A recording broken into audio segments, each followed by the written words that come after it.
In the early 80s, a trip to the store became a death sentence. A trusted painkiller was suddenly linked to mysterious deaths, sparking panic across America. Shelves emptied as investigators raced to find out how household medicine had become a weapon. The case consumed detectives, changed laws, and exposed chilling flaws in security. But how could something so ordinary become so dangerous? And who was behind it? On today's episode of the Infographics Show, we're diving into the grisly Tylenol murders.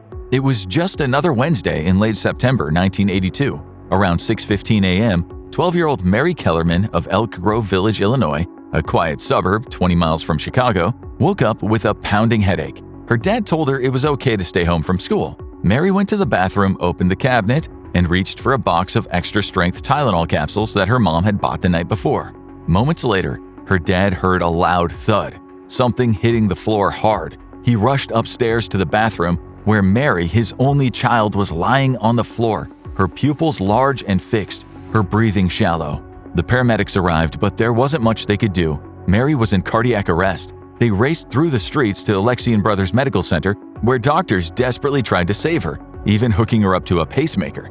A priest was called to deliver her last rites. Mary was pronounced dead by 9:56 a.m. What could have happened? It didn't make sense. Mary was healthy. Sure, she'd had a headache, but headaches don't usually cause cardiac arrest.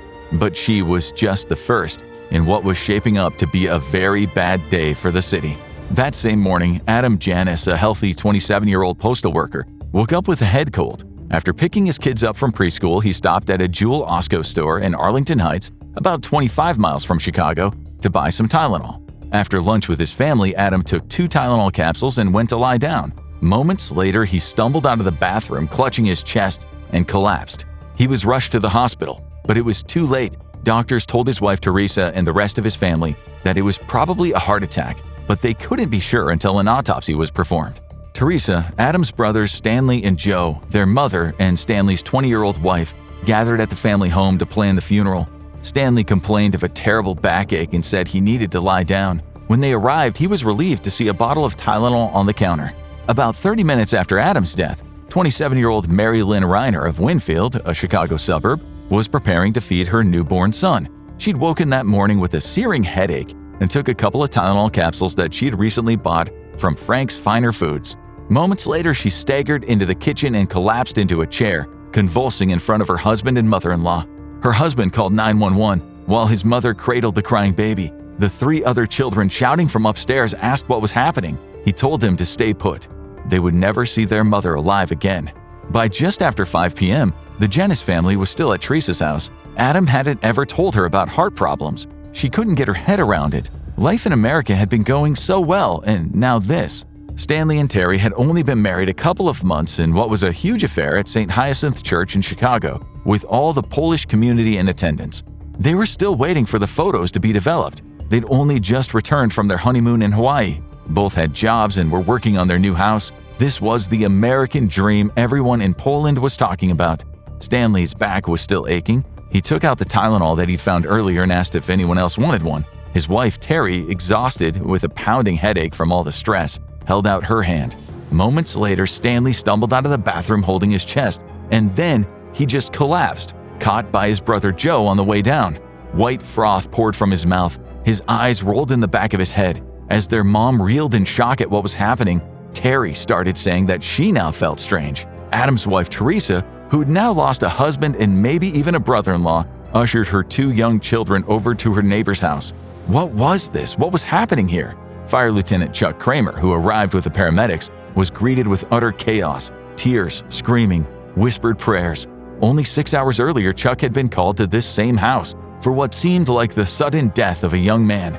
Inside, Stanley lay almost dead. Chuck held on to Terry, who was screaming her husband's name, and suddenly she became weak. When she fell, Chuck thought it was from shock, but her breathing was shallow, her pupils dilated, just like the man who had died here this morning, just like the guy now lying on the floor. As 6 paramedics worked to save 2 people at once, one thought kept running through Chuck's mind. These couldn't all be heart attacks. Not 3 in one day, all young, all in the same house. No way. At about 6:45 p.m., almost 20 miles away, single mother Mary McFarland, 31, was working at a Bell telephone store as a customer service rep.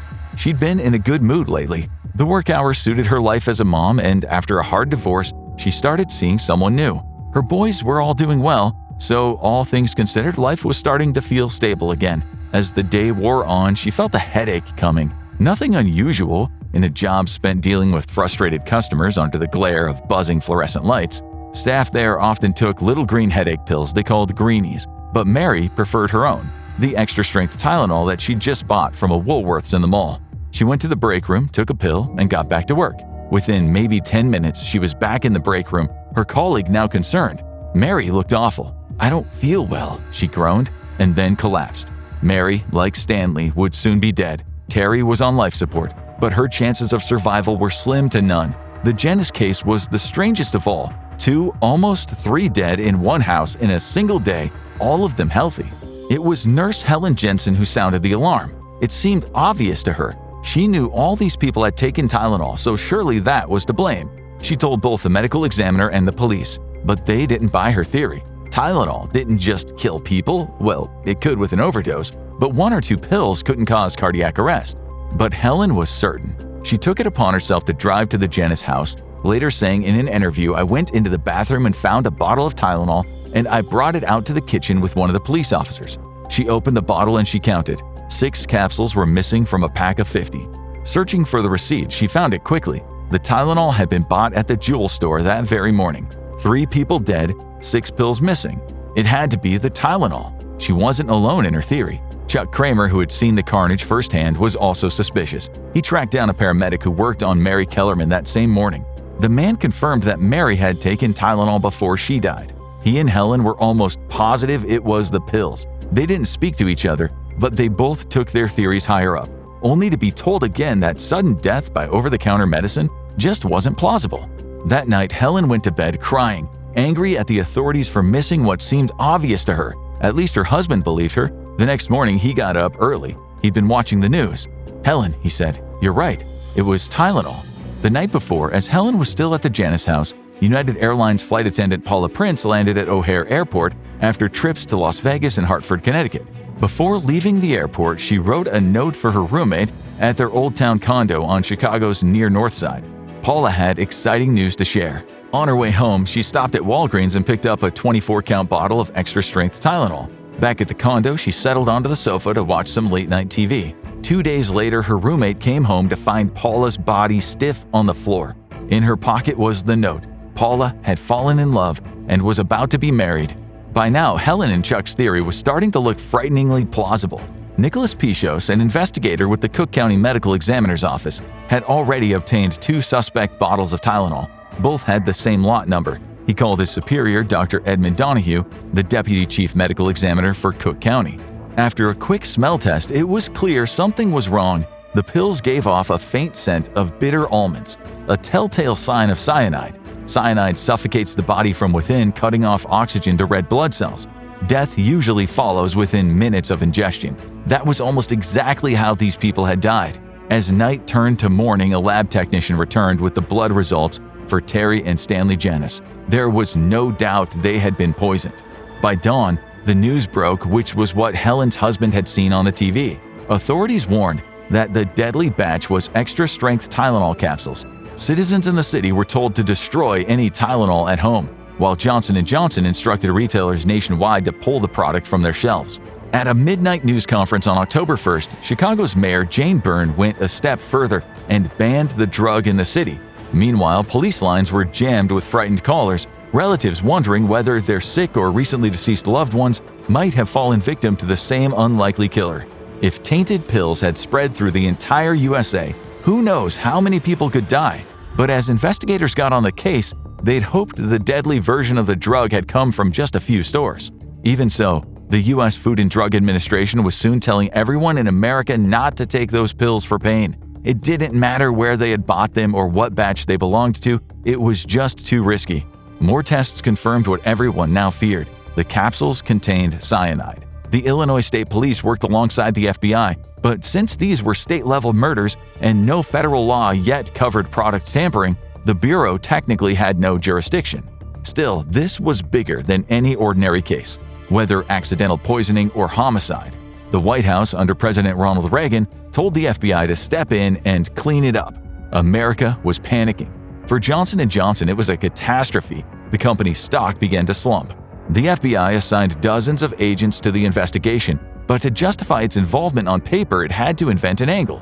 Officially, agents were investigating whether Johnson & Johnson had violated federal law by supposedly adding potassium cyanide to Tylenol as an active ingredient and failing to list it on a label. No one believed that theory, of course, but it gave them legal cover to investigate. What none of them knew right then was that this would become one of the strangest cases in American history, spanning entire careers. First, they looked at employees of Johnson & Johnson, people who might have a reason to disgrace their employer. Alternatively, did anyone work there with a history of criminal wrongdoing?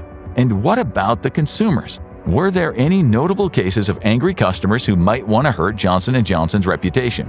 While the FBI was on the case, Illinois State Police worked out of a bunker in Des Plaines. They had a hotline for tips. It received 6,000 calls in the first few weeks as officers worked around the clock. As this was happening, Terry was taken off of life support. Her mom wouldn't let go of the coffin at the funeral as it was lowered into the ground. The family had been destroyed in a matter of weeks. It was then that police were sure that the flight attendant Paula had gone the same way. 4 of the pills in the bottle at her home contained cyanide, so she was now the 7th victim.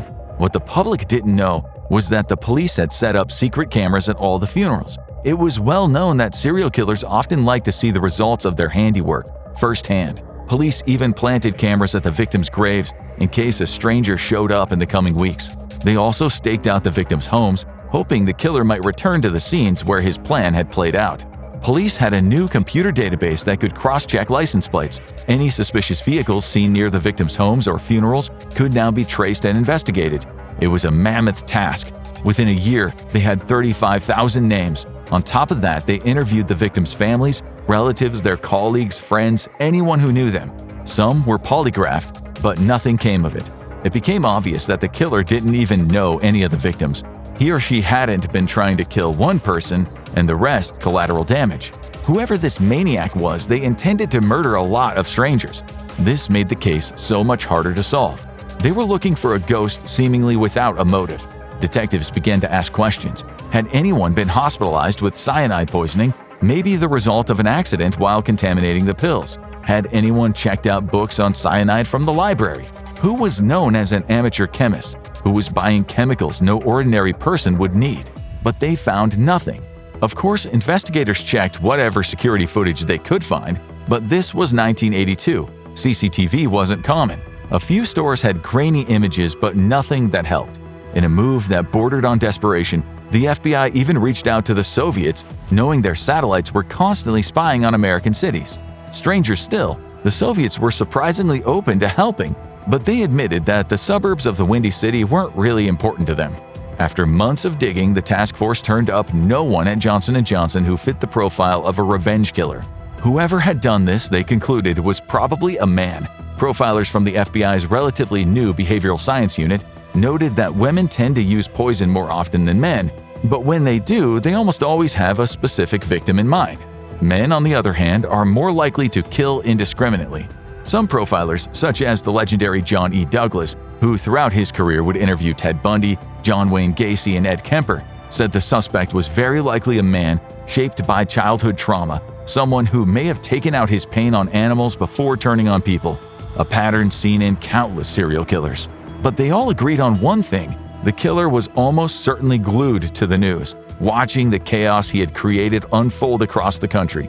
He would be swelling with pride that he had outsmarted the cops. For once in his life, he mattered.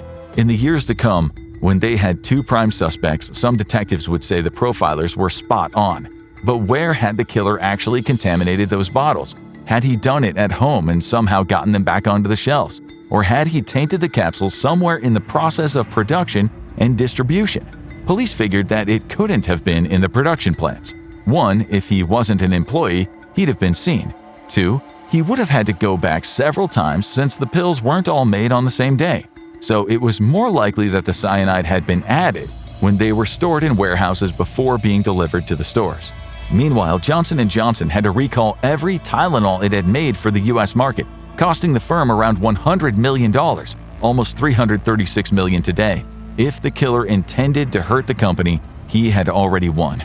Johnson & Johnson didn't destroy everything, sending all the pills to be tested, notably by their own in-house scientists. In total, 3 more bottles were found to be contaminated. 2 had already been turned in by customers in Wheaton and Chicago, and another was discovered on a pharmacy shelf in Schaumburg.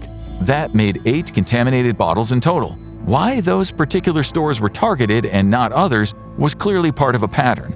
But for now, investigators couldn't see it. After interviewing warehouse staff and trucking company employees, they concluded the killer must have entered the stores and, when no one was looking, stole the bottles. At home, he'd likely popped open the capsules, added the poison, and later put the bottles back on the shelves. This was 1982. Back then, you could open packages, bottles, and do what you wanted with them. This would eventually change, but not before people died in other cases in the US and also in Japan, where people spiked drinks. Police tested for fingerprints. Some were not suitable for comparison and some didn't match with possible suspects. There was also DNA on some of the bottles, but DNA technology was still in its infancy, and a lot of people had touched the bottles without wearing gloves. Cops, public health officials, medical professionals, and scientists. And then they had a suspect. The Oxford Pub stood on Lincoln Avenue in Chicago, a typically dimly lit wood-paneled joint popular with the locals. Behind the bar was owner Marty Sinclair, a man who had seen every kind of patron stagger in through his door. One of them was Roger Arnold, a talkative regular who liked to hold court over beers, bragging about his army days and lately his fascination with chemistry. Most of what Roger said was clearly nonsense. He told people he'd been a demolitions expert in the service, when in truth he'd spent his time handing out uniforms and blankets, a quartermaster, not a bomb expert. These days he was battling depression. His marriage had just collapsed. He'd accused his wife of being mentally unstable and cruel, and she had said the same about him. Yet, she got the house. On top of that, his parents had both recently died. Alone and angry, Arnold was falling apart. Police had already checked out dozens of locals with access or interest in dangerous chemicals, but none looked promising. Arnold, though, stood out. He had a temper, a record of violence, and most alarming of all, he had allegedly bragged about keeping cyanide at home. That's what Marty told the cops when he had called the hotline. When detectives dug deeper, they learned that Arnold's estranged wife had been once a patient at a psychiatric hospital. That meant during the divorce, he was the one who had been telling the truth about mental problems. But that is not what interested the detectives. What piqued their interest was that the hospital where Arnold visited his wife was right across the street from Frank's Finer Foods in Winfield, the grocery store where one of the poisoned Tylenol bottles had been sold. Arnold had visited there often. But even more astounding, when the detectives interviewed Arnold, he admitted to buying potassium cyanide from a mail-order company so he could conduct home experiments. He told them he'd thrown it away about the time he and his wife fell out. When they searched his house, they found unlicensed handguns and a rifle. He also owned books on how to make bombs, detonators, certain drugs, and poisons. One of his books, The Poor Man's James Bond, had a chapter on how to make potassium cyanide. They also found a catalog of chemicals for purchase and lots of chemistry equipment, the kinds of things you would need to make a deadly substance. He certainly fit the bill for a potential killer. During the search, they discovered a one-way ticket to Thailand, a country he loved, but maybe also an escape destination.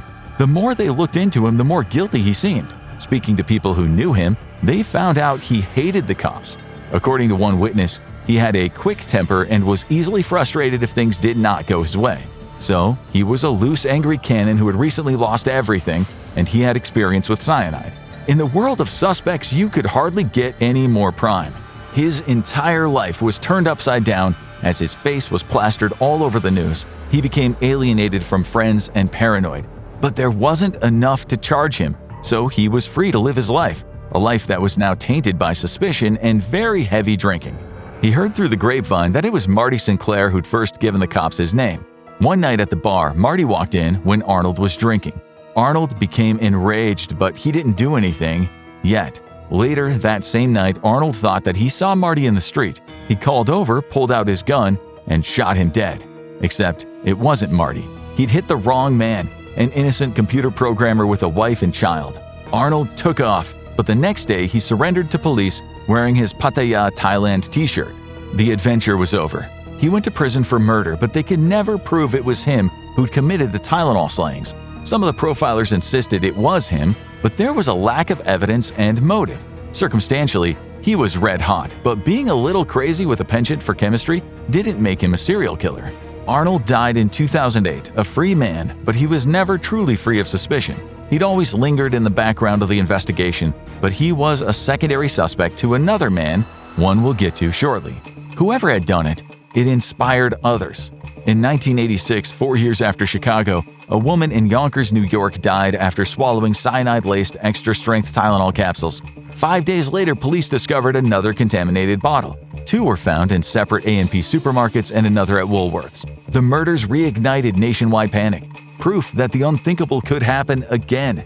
Then, in 1998, in Auburn, Washington, another case made headlines. A woman named Stella Nickel killed her husband, and later an innocent bystander by adding cyanide to extra-strength Excedrin capsules. She'd grown bored with her husband, who, unlike her, had quit drinking, and saw dollar signs in his life insurance policy. Inspired by Chicago's unsolved poisonings, she set her plan in motion. By 1989, the FDA issued nationwide tamper-resistant packaging regulations, forcing every manufacturer to secure their products with seals, foils, and breakable caps. Still, none of the other cases shook the country like the Chicago Tylenol murders. The public wanted justice. The cops, despite years of effort, were still in the dark. It turned out that Arnold wasn't the most prime of prime suspects. That role fell to James William Lewis, also known as Robert Richardson. A con man, he was in New York just after the murders when he wrote an extortion letter to Johnson & Johnson demanding $1 million to stop the killing. He claimed to be the killer and warned that if they didn't pay, more people would die. James thought he was very clever, but the letters he wrote led investigators straight back to him. A week later, the task force announced that James and his wife, Leanne, were prime suspects, and now they were on the run. It's worth noting here that between the state police, the local police, the Tylenol task force, and the FBI, theories often conflicted. There wasn't one unified view. In James's case, some of the 140 detectives assigned to the investigation were convinced he was the culprit, while others were not so sure. James denied the murders in a letter to the Chicago Tribune, stating that he and his wife did not go around killing people. After about 2 months living under a new name, James was spotted in the New York Public Library, where the police swooped in and arrested him. Leanne was caught too, but she refused to cooperate. Her father posted bond, and she soon returned to Missouri, setting up a legal defense fund. At trial, James wasn't charged with murder but with extortion. He also faced separate mail fraud charges for one of his credit card scams. In court, he spent much of his time doodling, sketching American officials as eagles, their talons digging into his body. In one drawing, a noose hung around his neck, labeled with the words Tylenol and pre-trial publicity. He was clearly a man of many talents, but was he a killer? Had he poisoned the Tylenol to get extortion money, or was he just an extortionist? He was convicted of extortion, but the murders went cold again. Still, he had provided detailed explanations of how the killings could have been carried out. He even drew diagrams showing how the capsules might have been tainted. Always playing mind games, he claimed that he only wanted to help investigators, but some thought that he was messing with them. In prison, he became a model inmate, writing to President Reagan and painting landscapes of the view outside of his window. 13 years later, he was back with Leanne, running a web design business and working on a novel. But the story wasn't over. In 2006 and 2007, an undercover detective posing as Sherry Nichols befriended the Lewises. She had spent 19 months in training, learning exactly how to feed James's ego and to get him talking about poison. She lied and told him that she had written a book about the Tylenol murders and needed his expert help. She even helped him with his own novel, Poison: The Doctor's Dilemma, about a brilliant man who aids law enforcement in catching a killer.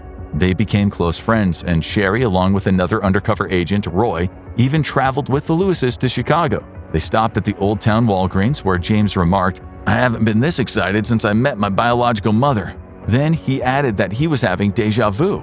Was he kind of confessing or just performing, playing up to his own legend? In 2009, James learned that he had been duped by his fake friends. Detectives searched his house, finding many things, including a 4-page handwritten timeline of his and Leanne's movements in the weeks before and after the Tylenol killings. But there was a gap, September 26th to 28th, the days the cops believed the killer had delivered his contaminated bottles to the stores. James later called the whole thing ridiculous.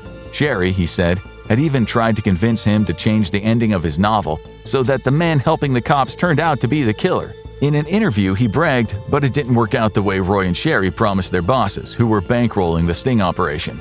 Investigators found little else in his home linking him further to the crimes, but as you'll soon see, there was more to James than he let on. Still, was Roger Arnold the better suspect? He was already dead, but police got approval to exhume his body and collect a DNA sample. Many still believed it was him. He had once worked at one of the stores where the contaminated bottles were found. He knew how to make cyanide, he had the equipment, and he even admitted to buying some. He was a loner, angry at the world, and known for violent outbursts. His former cellmates, who had never been told about his connection to the Tylenol murders, described him as calm and friendly. To them, he was incapable of killing strangers in cold blood. And then, when his DNA was tested, he wasn't a match. Still, some of the investigators couldn't let go. One kept a framed photo of Arnold on the wall of his home, hanging it right beside the pictures of his family. He was sure Arnold was the killer. Others, meanwhile, stuck with their Lewis theory, convinced James was the true mastermind, a manipulator who took pleasure in playing dangerous games. But his DNA didn't match either. As usual, James taunted investigators in writing. "You could have saved thousands of taxpayers' dollars coming here to Massachusetts for DNA," he wrote. "You already knew I was never near that evidence in the first place." It might have been amusing to James, but it wasn't to the Janus family. The Chicago Tribune wrote that they spent the rest of their lives regretting their move to the United States. It tore them apart, the thought that some stranger would choose to kill their loved ones for no reason. They had escaped communist oppression for a country where freedom came with heavy doses of violence. The cops were great, yet despite devoting their lives to solving the case, the Tylenol murders remained a mystery. But as the years went by, the more they found out about James Lewis, the more guilty he looked. Still, the prime suspect, he died in 2023. He was 76 years old, 40 of those years spent being tracked and scrutinized. But in his mind, he had been bullied by the men who he believed suffered from confirmation bias and case tunnel vision. One FBI agent, the same one who had deceived James during the undercover operation, said after his death that his passing marked the end of a lifetime of cruelty to others and a compulsive need for revenge. The agent added his death puts the pursuit of justice to an end. What did he mean by a lifetime of cruelty? Well, James's 5-year-old daughter had died back in 1974 when the sutures from her heart surgery came undone. It was a terrible death for a child, and those sutures, they were made by Johnson & Johnson, well, a company owned by them. James clearly harbored deep resentment toward this firm. When Chicago Tribune reporters once stopped him in the street to ask about the investigation, he launched into a tirade about how wrong it was that Johnson & Johnson had been allowed to use its own corporate scientists to test the recalled Tylenol bottles. Investigators also learned that James might have written the extortion letter before anyone had died. On the day of the murders, he had told a friend he had deliberately stood in front of a CCTV camera in New York just to create an alibi. After his death, that same friend said he had better have prayed to God there was no afterlife. James was a fantasist who, like so many angry adults with a seeming lack of feelings, came from a childhood of neglect. His parents, overwhelmed by poverty, had abandoned him and 7 siblings, placing them all up for adoption. That kind of start can really warp a child. When he was a teenager, he vanished for a time and was later found floating in a pond. Not long after, he attacked his adoptive parents with an axe and overdosed on aspirin, landing himself in a psychiatric hospital. He met Leanne later, and together they started a small tax business. They had a daughter born with Down syndrome, the daughter who died when the stitches in her heart failed. One of James and Leanne's clients, Raymond West, was later found chopped up in his home, and guess who tried to cash a $5,000 check in his name? James. He'd been the last person to see West alive. The only reason he wasn't convicted was that the police had failed to read him his rights before questioning him. In 2004, his neighbor accused him of drugging and kidnapping her with the intent of committing sexual misconduct. She later refused to testify and the case was dropped. Maybe James wasn't just a crook. Maybe he was evil, narcissistic through neglect, and so badly damaged that he was incapable of empathy.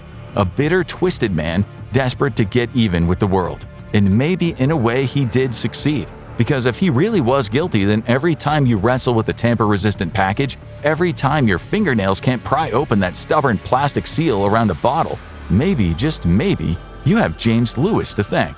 The Tylenol murders showed how everyday medicine can turn deadly, but some toxins make that look tame. Watch one drop of this poison could kill the whole world to see just how lethal nature can be. or click on this video instead.